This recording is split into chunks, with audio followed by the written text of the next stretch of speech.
My name is Elizaphan Ogechi. I'm the Executive Director of Nguzo Africa. The magical lift is my story on how I lost my job at the peak of my career in the non-profit sector. I felt like I've just fallen from the sky. Within a span of 6 months, I found myself jobless. I almost gave up. Fortunately, I got somebody who gave me a magical lift during this time of uncertainties.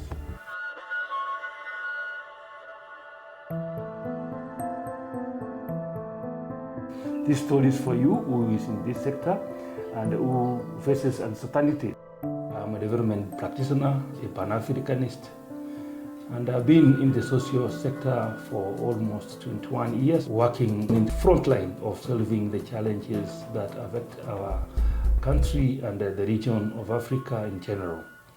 I started my career as a development worker when I finished university, and I've grown in the sector and I've witnessed the challenges for all those years.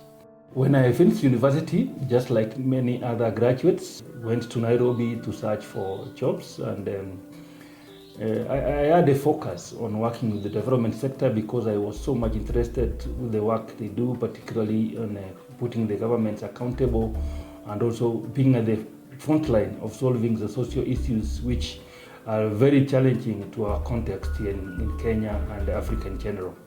I did applications and I was lucky to be selected by a national NGO which was focusing on addressing the challenges of HIV in Kenya. I started working as an intern in that organization, and within a span of 3 months I was employed as a resource assistant collecting information on HIV/AIDS response in Kenya and Africa. I quickly rose up and started supporting that organization in documenting the issues and stigma and discrimination issues on HIV, supporting them in communication, updating their websites, writing newsletters and publications which were aimed at accelerating campaigns against HIV and at the same time influencing policy related to health and HIV/AIDS responses in Africa.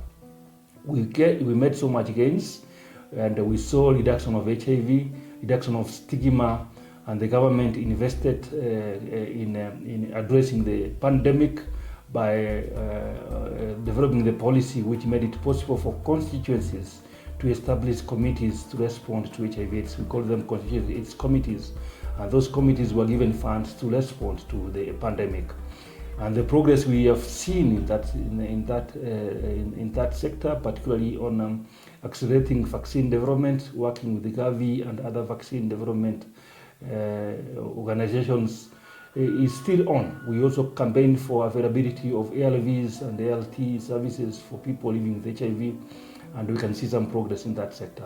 So immediately after some time working there for 4 years, I transitioned to another organization which was working as a consortium, responding to not only health but also in agriculture and encouraging communities to establish neighborhood assemblies or community response units to put the leaders accountable. This program was being supported by European Union, focus of the 3 pillars. So that was in health, agriculture and community engagement.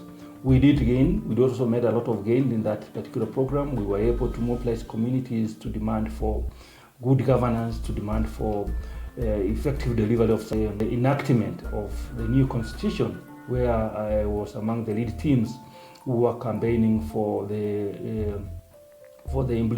promulgation of the new constitution. We had a campaign dubbed Katiba ni sasa kama si sasa ni sasa hivi. Through that program, we mobilized communities to vote for the current constitution. Roughly, after working for 4 years in that area, our funding came to a very abrupt stop.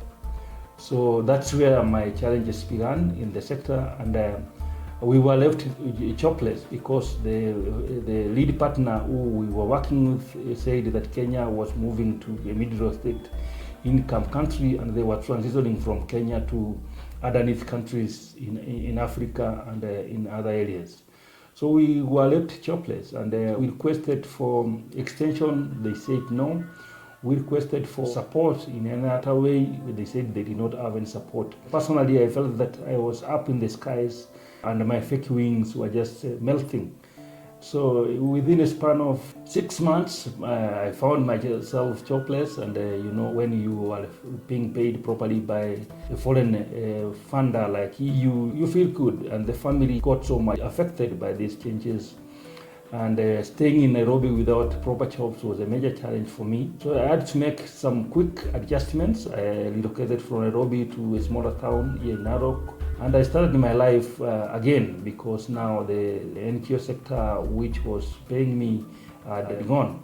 So that is when I established an organization called Nguzo Africa, and for quite some time. Nguzo Africa was established in 2011 as a community-based organization to address the core pillars of governance and citizen engagement. The second pillar was to address the issues of food security. Third pillar was about environmental conservation and climate justice. And we've been working with the communities with the mission of empowering communities to build economic opportunities for current and future generations. We are committed to a just, resilient, and prosperous communities. We transitioned in 2022 to a community foundation, and our mandate still remains the same. But we are more focused on sustaining our actions by putting the communities on the front line in tackling the issues that affect us. Communities contribute 50% of any support we provide with them. We have been investing for communities to start giving through the various programs we undertake. Like we have the Mau Mala land, where communities come and contribute resources to support tree growing actions in Narok County. We have seen also the private sector coming up to support us, particularly the I&M Foundation, Kenya Community Development Foundation, and other partners who are willing to support our work to ensure that we have achieve social impact for the people and also make profits which sustains our work. Being to that stage has not been easy. Establishing a small non-profit in areas where resources are so constrained is a major challenge. We have also seen funding starvation for us, because in most cases the funding has been very low, where we find it difficult to maintain high caliber talent to support our programs, and we often rely on volunteers and the people of goodwill. But I think the new future lies ahead of us, that we need to invest more, particularly to give non-restricted funding to community groups, so that they become self-reliant, and also so that they can implement programs which fit their mission they need to achieve. My advice for the change makers in Africa and across the world is to take simple steps to learn, and also to invest in social enterprises to build areas where your organization focus on. Like for us, we prefer building resilience for African farmers to dry their meals, dry their grains, so that they can also be able to recover the challenges of drought and the issues of food insecurity. The focus on social enterprise is key for survival, and also we need to invest in local fundraising, where we have to mobilize individuals, we need to mobilize corporates to support our innovations to achieve the mission we need to achieve. For those who have been affected by the jobs loss, particularly for the current donor foreign funding freeze, I encourage them not to give up. They have to re-strategize and rise up, and also they need to implement on the skills which they have learned through the work they have been doing. Their expertise, we need those expertise to be applied in our communities. They also need to reinvest the learnings they have learned working in the sector, so that they can also start social enterprises and smaller businesses to address the challenges we face in the country. For the funders, I think this is a focus for the funders to support small organizations or upcoming organizations, so that they can address and grow and scale in addressing the challenges that affect the communities. And we believe that through this action, we will be making profits that is sustaining our social missions, at the same time doing good for the people and the planet. I must thank those who gave me the magical lift, starting with my family, the friends at Kenya Community Development Foundation, KCDF, Jenny and the team of Group of and Community Foundations, the Root Change Community, the I&M Foundation, great partners whom we work with, the Community Power Veros whom we are currently working with, and all other change makers who have given me support in these trying times.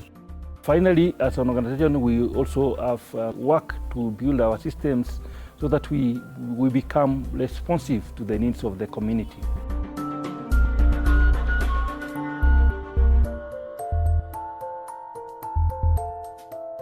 We need to reflect, we need to innovate and come back during this time of uncertainties.